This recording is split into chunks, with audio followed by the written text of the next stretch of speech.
Welcome to Curated by Culture. I'm your curator, Cassandra. Thank you as always for joining me. I truly appreciate it. Appreciate it. I'm talking like one of my nieces. Um, how's your head? How's your heart? I'm always going to stop and ask you that. Please check in with yourself. It's very important. Um, I am. I have so much. Like, I just randomly hopped on here after spending some time on social media, and like, I just have so many thoughts. So bear with me because they're probably not going to come out in a straight line. I'm probably going to be all over the place, but at the end, I think I'll wrap it up and pull you back in. Um, I grew up, so I'm born in 1977, which is probably why I'm always wearing my 1977 hoodies. I love them because they're the year I was born. Anyway, and they're also very comfortable and cozy. Thank you, fear of God. Um,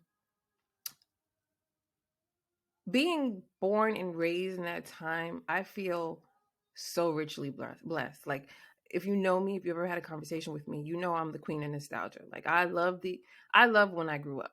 If you were born and raised around the time that I was born and raised, you know what I'm talking about. Like, it was a simpler life back then. We did not have cell phones monitoring our every move, or camera phones to keep posting what we were doing. Back in the days when I went out to clubs and stuff like that, when I was like 19, 20, there was nobody there with cameras to see what I was doing, to post my every move. Like, yeah, and listen, I drink. I was for the streets back then. I'm not gonna no one anybody that knows me knows that about me. Like, I was for the streets. I did what I did. I ran the streets. Um, but there was nobody there to capture it and post it on social media to make me feel less than or to shame me in any way. um it was a simple time, and I thank God for it. Like, myself, my sisters and I, don't none of us, like, we are not on these apps the way other people are on. um where we have them, but we're not on them. And for the most part, I would say the same for my close circle of friends, including my daughter, because my daughter is a rare 22-year-old. She can care less for social media. Like, if I say, "Did you see this on Instagram?" She's like, "I haven't been on Instagram in weeks," and I'm like, "Oh, thank you, Jesus!" Like, I love that. Um, but I say all that to say, we were in a simpler time and it was easier. The kids are not all right.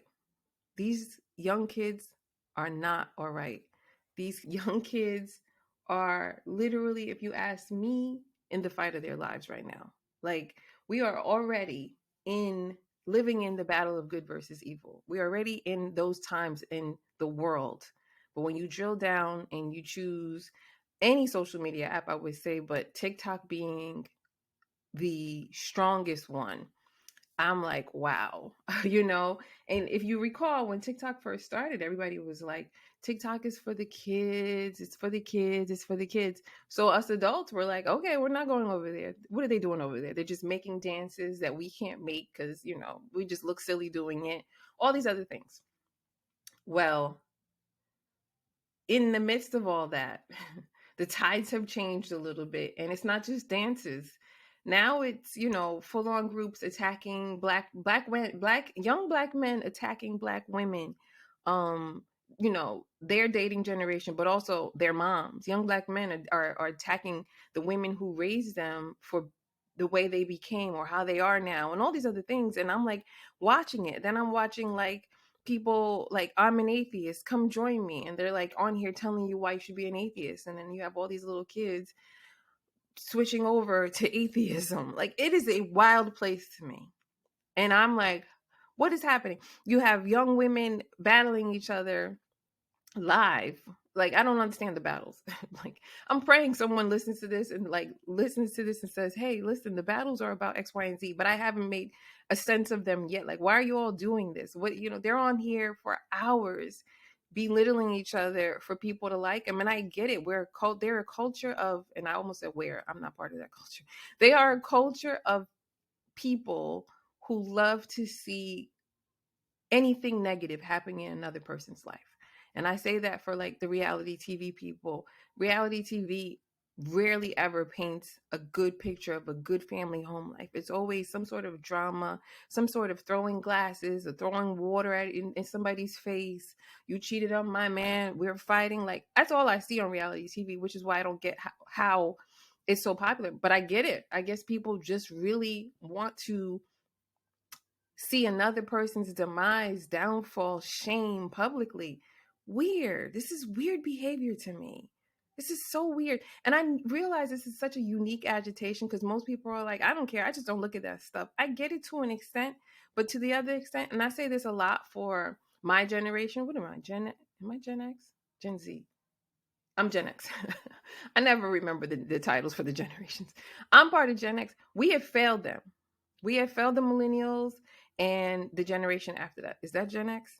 Gen Z? I don't remember. Anyway, look it up for yourself. But the generations of people that came right after us, all right, we were this self-sufficient, self-reliant, we didn't need anybody, we were the independent generation. To this day, you can't take that away from us. Everything we did, we had to do it without modern technology. Like if I was going to visit my then boyfriend Sean and way out in Pennsylvania where he lived, I had to print out my MapQuest and pray not to miss a single cue that it told me. Like you had to know how much distance 2 miles was, like, and when to start looking for signs, and you had to know how to read a map. In essence, nowadays these kids don't have to do anything, and I love that for them. So don't misunderstand that. I think new modern technology is so, I mean, it's so much better. Like we should not be reading books while we're driving, you know? So I'm with it for that. But on the other hand, they've missed out on the learning to be themselves, the learning to be alone, the learning to find hobbies, the learning to choose other paths of life, because it's so easy to just jump on this app, spew whatever garbage I want to spew. Let me argue with somebody. I saw these two young women. I'm going back to this one because I was just like, what is happening here? These two young women just going back and forth, um making negative comments towards each other, just saying like, well, you look like you stink and you look like this and and then people in the comments adding to that, and one of them has to be victorious and one of them has to be a winner, and then the winner just mutes the other person. Like it was so wild. Like I can't even explain it. Like I was just kind of like, what is this? This is actual bullying. Like I can only imagine how the young lady who everybody was picking on, or the woman, the other girl was picking on, felt when she hung up. Like that could lead thoughts of suicide, could it not? And I make sure maybe you have to have a stronger skin. I mean, listen, and if you're somebody who does that, explain it to me like I'm five. The purpose of this, I can't understand why we're not on here. Like I really thought and hoped and prayed that TikTok would be a way for some of these young people to follow a path of creativity, yes, but also make money in the process. Like these apps do nothing for us if they don't make us money. Otherwise, what's the purpose of them? What are we doing with them? Unless you're out here to share a positive, good, godly message, what are you on here doing? Why are we attacking each other? Why are black men attacking black women? Why are young black girls fighting each other on these apps? Listen, and I'm only speaking for the black people because I think I've only gone down black TikTok. I haven't seen much of white TikTok. So don't attack me, if you're of another culture and you're like, why? Well, that's not what we're doing. I don't know what you're doing. I've somehow gone down the rabbit hole of predominantly black TikTok. So that's all I could talk about. But I'm very scared for for these next generations that are coming up. And I realize, like I said, it's a unique agitation to me, but I feel like it is our it is our responsibility as community to step in. Like where they kept saying TikTok's not for young people, we should have been like, why? I mean, TikTok's only for young people. We should have been like, why? Like we can get on here, we can show you something.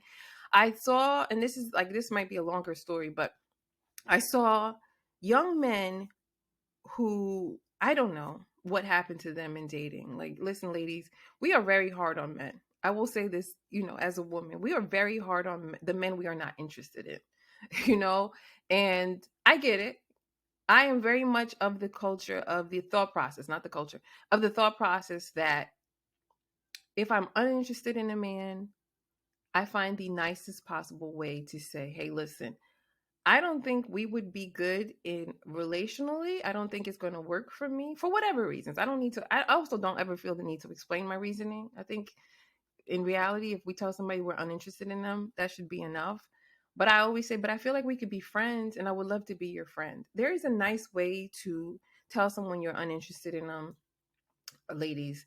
But at the same time, men, you can't put all your blame on these women. You can't put everything that happened to you on women. Some of it you have to take accountability for. You know, if you're constantly being rejected by women because of your approach, look at your approach. If you're constantly being rejected by women because you're going after women who are money hungry and you have none, that's on you. Because there are other women out here who don't value money. I'm one of them. I do not value money. I do not see money as the most important thing. For me, if you're a man who's trying to get at me, you have to know God first. You know what I mean? You have to have morals and values first. Who are you as a person? How do you treat other people? There are so many other qualities in a man, but most of these men wanted the girls who wanted men with money. And so they were being rejected. And what ended up happening was they decided, one of them, their leader, I guess you can say, decided he's going to get his passport and he's going to go to another country. And, you know, I think he might have gone to Brazil and possibly met a woman for the streets or woman of the streets. I don't know. I don't know how he met the first Brazilian woman that he met, but he was like, fellas, leave those black women alone. They want this, they want that. They don't want to give you sex. They don't want to do all these other things. Come to Brazil. And they decided to call themselves the Passport Boys or the Passport Bros, which, if you ask me, is properly titled Boys or Bros. These are young men. Ladies and gentlemen, our brains don't mature until the age of 25. So if we understand that, then we understand why a 22, 23, 24-year-old man who's telling everybody to get their passports and come to Brazil because the women treat you better, we understand the movement and we're like, okay, let them go. But sadly, the women didn't understand that. And because they felt like they were being attacked, they then decided to attack back and say, go, and we don't care, which you do care. Because if you didn't care, you wouldn't have made that video. Like, I'm not even going down that rabbit hole with y'all. But you know, they said these things and then they retaliated by saying, well, if you want to go to poor countries and find poor women who need your money or need a green card, like, so then what happened was the black men attacked black women. Black women also attacked black men, but then they attacked Brazilian women and Thai women and Filipino women. And then those women then in turn attacked. So now all we had was a bunch of people attacking each other and nobody understood or stopped to say, what's the root of the problem? There were adult men who had similar experiences. And when I say adult, I mean my age. And I was like, shame on you. Shame on you for getting on here and telling them, yes, leave the country. Women are better in other countries. No one stopped and said that women weren't great in other countries. Like, the ladies, let's all universally agree. Women are everything in every country. We are amazing. All women are amazing. We can reproduce, we can get jobs, we can become bosses, we can be moms if we want to be, we can choose not to be moms, we can be whatever we choose to be. We have such flexibility and such amazing um attributes, and God made us so wonderfully to be who we are. What we shouldn't be doing is arguing with each other, but also we should not be arguing with these men. And if anything, we should be explaining to them how to become their better selves. I applaud the dude for getting his passport, and I applaud him for going to another country. Go see the world. I tell young people this all the time. Get your passport and go. Go see how other cultures do things. Go see how other cultures party. Go see how other cultures create families. Go see how other cultures cook, clean, do all these things. Because I promise you, what you're seeing on the internet is not really what's happening in some of these other places. I've traveled. I have been traveling since I was like 19. I've seen things, so I can say, you know, it's not the greatest here. Situations are not the greatest here. But none of these problems that we're talking about, that these young men are talking about, are a result of black men or black women. It's a result of society. It's a result of a different demographic of people who have put us in these predicaments, who have put us in these situations. There were young black men complaining that their mothers did X, Y, and Z. No blame on the fathers who weren't around, but also I don't even blame the fathers who weren't around because, you know, back in the day, and I remember this from growing up, if your dad sold weed or something, he went to jail for like 15, 20 years. So then your mom was left to take care of all these kids by herself. But then these are the same boys who grew up and, you know, turned around and did something with their lives. Like, hip hop culture is turning 50 this year. And what it started as and what it has been and what it's become and what it can still be, because 50 is still young, is an evolution of time. Sometimes I think we kind of stopped growing, but that's a topic for another day. I'm not going to get on that today, hip hop, but shame on you still. But it's all evolution. But what happened to these young boys is not black women's fault. And it's really not their dad's fault either. Not all the time. Some dads, it was your fault. Like some of these dads didn't show up or whatever. Again, I'm not saying, but as in general, a lot of the parents not being able to stay together, a lot of the fathers not being able to stay around, this was on society. This wasn't on us individual. This wasn't on your mom always. I don't know too many women who didn't do everything they could do for their children. That's what we had to do as moms. And sometimes you were neglected. There was a man on there saying like he was out in the streets and he did all these things because his mother was working a few jobs to take care of him and his siblings. His mother just didn't care about them. What? My mother had to work a few jobs too. When we came in the house, we had to take out chicken for dinner, boil beans, because we Haitian, we ate rice and beans every day. There were so many things we had to do. I don't blame anything. I don't blame. I actually applaud my mother and father for those things. Like it turned me into a full-on adult where I was capable of taking care of somebody at 22 years old. It's a weird place. It was weird to see. And then there were also people my age or older who were also sharing this exact venom of how women did this and women want men to do this. Weird. Just like, ladies and gentlemen, in this day and age, we should be wanting to be in successful relationships with people who are equally successful. If you want a simple lifestyle, find somebody who wants a simple lifestyle and live simply. But if you want to have Benzes and Beamers and, 50,000 square foot mansions, find somebody who also wants that. But don't blame another whole group of people because the person that you're attracted to is not attracted to you. And now it's a problem. This is why women are this way, or this is why men are. It was weird. It is weird. And the kids are not okay. And the adults that are on TikTok are not really helping them too much. Not all of them. There are some really great older people I've seen on there, but I fully believe it is our responsibility. Yes, I do. It is the generation of non-social media people who will teach them what a simple life looks like. If we don't stop these kids from going down these paths, Generation Alpha, which is, I think, what is it? The youngest Generation Alpha would be 2013. So 10 right now, 10 to 2025 is the next generation. If we don't take these apps away from these kids, if we don't show these kids how to be creative, if we don't show these kids other avenues, we are doomed.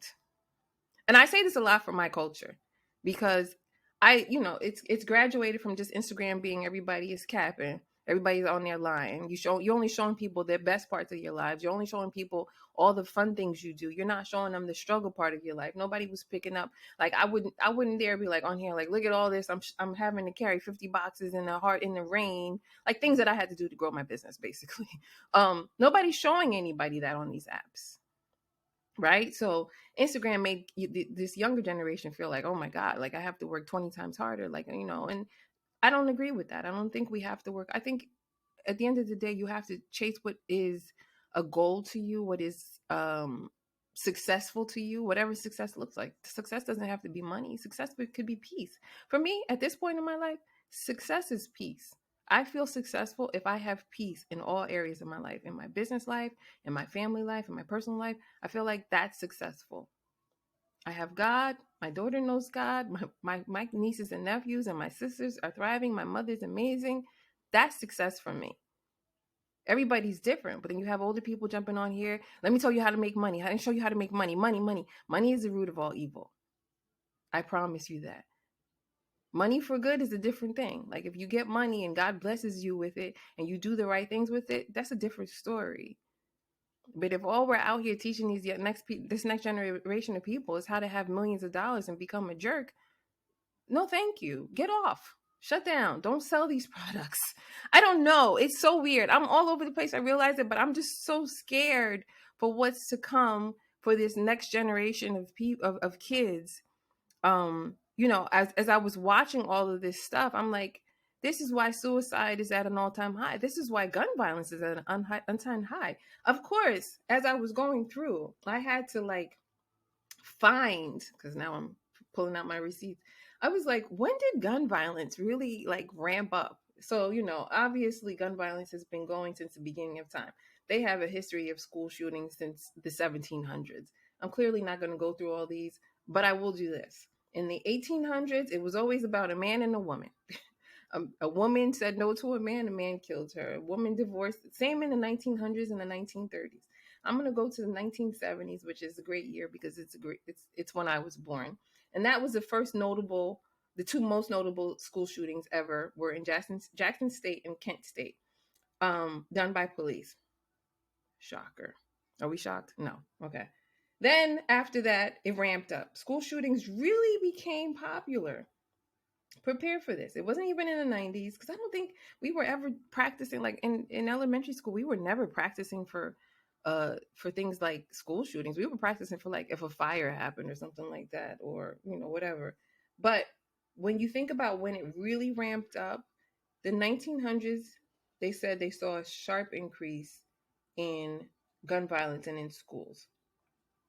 So I was like, but what, where did that come from? What? Cell phones. This came from cell phones. People were being bullied at school, and now you could be bullied at home too. Like you could go home, but because we had all these phones and these apps and these, well, I don't know if we had apps back then, but we had all these phones and we had ways to see what other people were doing or to know what other people were doing.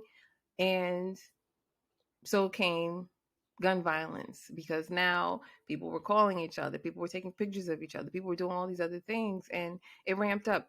I don't, I know and I get the good and the bad of social media. Don't misunderstand that. I know in business, if you are somebody who's trying to put your name out there and trying to grow a business, I see the goods of social media. I think the same for anybody who's trying to preach a good word or teach something teachable, something that a skill that people can use. I think it's amazing for all those things, but I think that's a full stop. There's no other value to social media. You want to share pictures of your children these days? I think it's so much safer to just create albums and send them to your friends and families.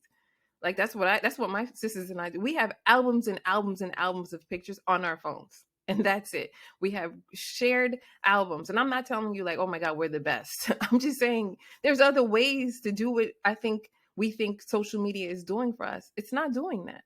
Because anytime you post something on social media, you now open yourself to 7.5 billion people commenting, having a thought, having an opinion, which will either give you a high or bring you down.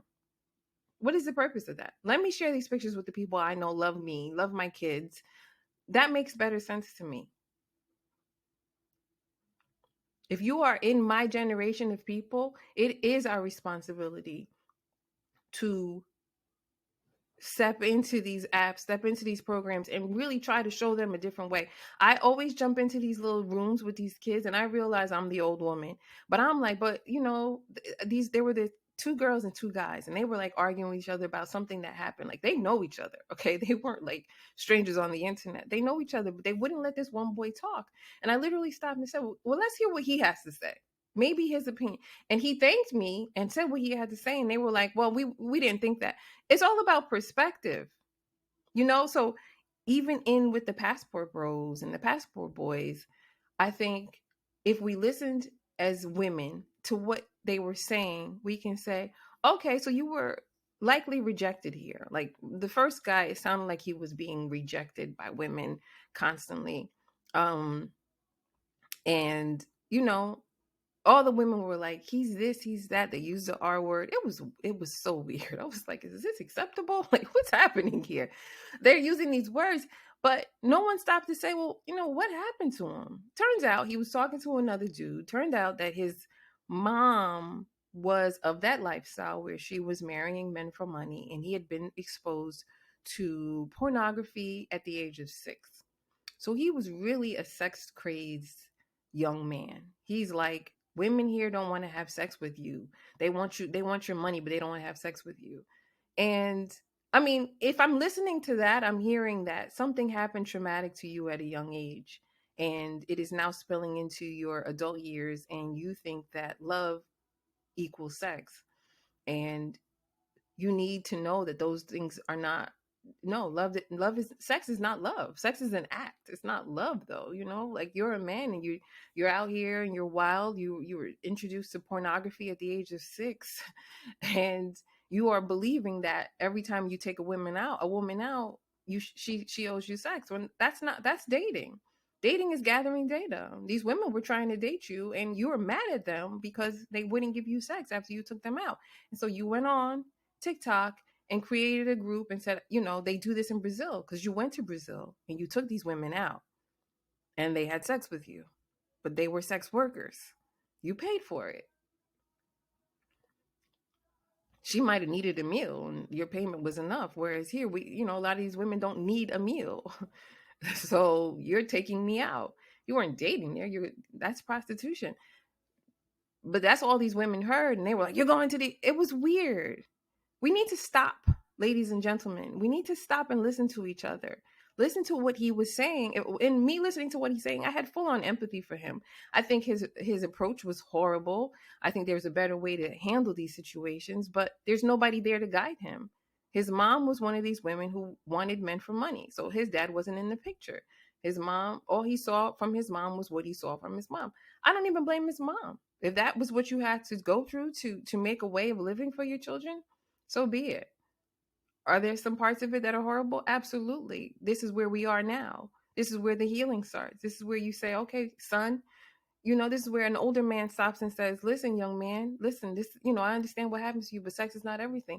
I think we don't listen to older people enough. I love talking to people in their 70s and 80s. So let me tell you something. The wisdom that they share about life is mind blowing. If you ever stopped and listened to an older person just tell you like these, I wish I wouldn't have done this. I wish like at the end, we're all going to die some shape, way, or form. How do you learn to live a more peaceful life while you're on this planet? How do you learn to be a better person while you're on this planet? These acts and the stuff that's happening on TikTok is not it. We do need a generation of people to show these young people a better way. We are in the battle of good versus evil right now. These are like weird times in the world. We shouldn't be fighting each other. There's a whole other group of people we need to be fighting. It's weird. It's very weird to me. And it's like this is going to be titled like For the Love of a Generation, because I love young people. I love talking to young people. I see me in some of these younger. I have a young girl who works for me, Sierra. She's my age. She's my age. Lord. She was my age when I really branched out and started life. She's 23. I had my daughter at 23, and to this day, I always say like that was such a blessing to my life. I learned so much about me, but also about being responsible for another person. But I was a creative back then. She's a wardrobe stylist. She started as a wardrobe stylist. She kind of works with me now. She still does her thing. She's all the things that are me. Every time she has a problem, I'm like, please call me. Please call me so I can help guide you in the best possible way, because that's literally what sending the elevator back down for another person. She's a super creative, just like I am. Like I want to steer her. It is our responsibility. And I know a lot of people will be like, that's not my responsibility. I don't care. Until it's at our doorsteps, most people don't care. Until it comes into our houses, until it's part of our families, most people don't care. But we can stop it before it even has to flow through families or before it even comes to our house if we cared more about other people. If we cared more about this next generation. Like, I'm not giving up on TikTok, but I'm kind of like, whoa, I want to recruit some people who are more like me, like join TikTok and show these people a different way, because they're going down these rabbit holes. And what I'm seeing is scary, you guys. It's very scary. And I hate that for us. As a culture, yes, but I hate that for these next generations. Like, I don't want to see Generation Alpha on any sort of social media. I'm praying social media is like taken away from, like, I'm praying that in order to have a social media account in the future, you must have some sort of business.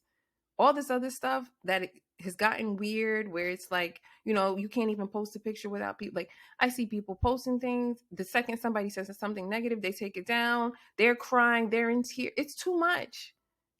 There's a simpler way of living if we shut off these apps and just choose to go do the things dating, like people, they're on there dating, they're on there looking for dates, like people are on there twerking, and like, I know this has probably been going, listen, I'm somebody who attended Freaknik year after year after year. Okay, so if you grew up around my time and you know what Freaknik was, you understand, like, okay, we were out there doing things, but it was never this bad. It's bad right now, friends. Okay, I'm over my time now I'm just over my time, but I'm just like, I'm really thinking, like, how does it get better?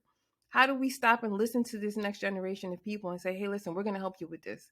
Do this better. Stop using this for that. Use it for this. Sure, if you want it for business or whatever, if you wanted to show people just how it is in your neighborhood. I love to see young people who are like, this is what it's like to live in wherever, Ohio, or wherever this place. I recently learned that there's a group of kids in the Carolinas and in Massachusetts, I think, who would go on these field trips. In like at the age of 10, you would go on, I think it was like Nature's Reserve, Nature's something. It was called Nature's something. I can't remember. I saw it on TikTok. This white girl was talking about how they would go on this field trip and essentially live like slaves lived. There were adults who would simulate these cotton picking field days, and all the kids, and this one girl said there were some black kids in our class, and like thinking about it now, she's older, she's in her 20s, she's thinking about it now, I think how awful that had to have been an experience. We don't hear about these things enough. So TikTok is good for learning about what's happening in other places. I think it just recently got banned because people were talking about it on TikTok. TikTok is, there's good in there. I think we need to hear about what's happening in these other places so we can maybe help each other or figure out other ways. But what's happening on there now is is scary, and it's deafening. Like, if we're not waking up and saying we need to pull these kids out of this fire, we need to get these kids out of the wilderness, I don't know what we're doing. I hate this for us. I really do. Okay, I've rambled too long. I'm sorry. I'm more than my normal 27, 28 minutes. But I did have not a hot topic, but just a random thought. Maybe unpopular opinion is actually what it might be called. Um, I Valentine's Day is either coming up, or is it coming up, or has it passed? I'm trying to think. Okay, it's coming up, but by the time you hear this, it would have passed. When I talk to people about this, they're always like, oh, just you say that because you don't get flowers or something like that, which couldn't be farther from the truth. If I wanted flowers on Valentine's Day, I would get them. Anybody that knows me knows, like, flowers don't do it for me. Like, you want to buy me something, flowers ain't it. But the idea, if you stop and you read historically what Valentine's Day was about, okay, you'll be like, okay, I'm uninterested. But the bigger thing, and my brother-in-law and I always talk about this, if you are a man who treats a woman poorly 363 days out of the year, but on Valentine's Day, you buy her flowers, why? And ladies, if you are the person who is being treated poorly by a man 364 days out of the year, but on Valentine's Day, he buys you flowers and you're excited, why? If you love somebody, Valentine's Day is every day. And I know that's a corny take, because some people be like, that's corny because you're misreading the situation. I'm not judging you. I think it's beautiful to find one day for the world to collectively decide that we love each other on this day. Sure, I love that. Love is love. And if anything about me, I love love. However, you're not stopping to realize this is capitalism. This is what capitalism looks like. If you love somebody, love them. That's it. You don't have to stop and spend hundreds of thousands of dollars on flowers and gifts one day out of the year. Buy me hundreds of thousands of dollars of flowers all year round. Okay? Don't just do it on one day. That's my point to make about the way we see Valentine's Day. I really want to shift the culture away from how Valentine's Day is treated. You should love the person you love every day. It shouldn't just be one day, and it shouldn't be for showing the world. It should be for you knowing in your heart that this person actually loves you. And this is an unpopular opinion. I know. I'm sorry. Anyway, that's it. I've gone over my time. I've rambled. I say all of this to say I'm really worried about our next generations. I really do hope that some of my peers who listen to this, and listen, I'm honest in saying that I know a lot of people who are like listening to this, like, girl, I'm with you. I'm with you. I'm with you. I want you to be the person to join TikTok and show these kids a different way. I want you, like, because it's literally, these platforms are literally a press conference for whatever we want it to be. I think Ray Allen used that, and I was like, that's good. That's a good one. It's a press conference for whatever it is that you want to talk about, whatever it is you want to share. I need to see more people sharing positive thoughts, more people talking about God, more people talking about giving our lives to Jesus.